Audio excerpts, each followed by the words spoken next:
وَإِلَٰهُكُمْ إِلَٰهٌ وَاحِدٌ، اللہ ایک ہے، وہ اپنی ذات میں، وہ اپنی صفات میں، وہ اپنی شان میں، وہ اپنی طاقت میں، اپنی قدرت میں، اپنی حاکمیت میں، اپنی حکمت میں اکیلا ہے، کوئی اس کا شریک نہیں۔ وہی ہم سب کا خالق ہے، وہی ہم سب کا مالک ہے، وہی ہم سب کا پالنہار ہے، نگہبان ہے، محافظ ہے، کائنات کا سلطان ہے، عالمین کا رب ہے، وہ بے نیاز بادشاہ ہے، وہی مشکل کشا ہے۔ کائنات کی ہر شے، کائنات کی ہر چیز اس کی محتاج ہے، وہ کسی کا محتاج نہیں۔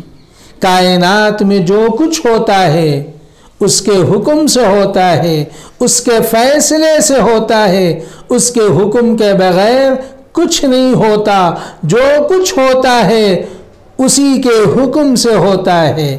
لا الہ الا اللہ وحدہ لا شریک لہ، لہ الملک ولہ الحمد یحیی ویمیت بیدہ الخیر وہو علی کل شیء قدیر۔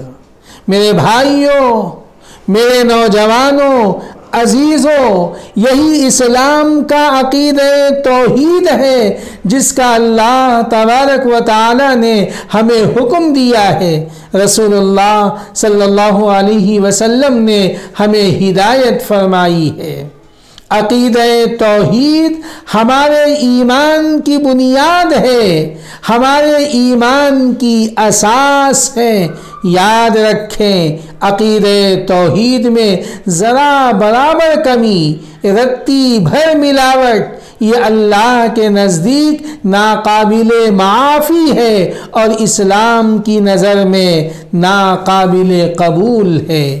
کائنات کی ہر شے زبان حال سے کہتی ہے کل شیء لہ آیۃ، کل شیء لہ آیۃ تدل علی انہ واحد۔ میرا خالق، میرا مالک ایک ہی اللہ ہے، اس کے سوا کوئی نہیں، اس کے سوا کوئی نہیں۔